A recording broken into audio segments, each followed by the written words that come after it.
নিশিরাতের ওই দূর নীলিমায় তুমি আলোর প্রদীপ খানি জ্বেলেছ। ওগো আল্লাহ, শুকর তোমার, আমার যে মুসলিম করেছ।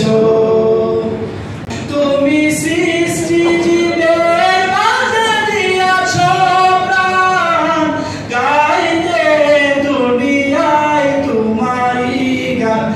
এই দুনিয়ার বুকে যারে দিয়াছ জন্ম, তার মরণ খাতায় নাম লিখেছ। ওগো আল্লাহ, শুকর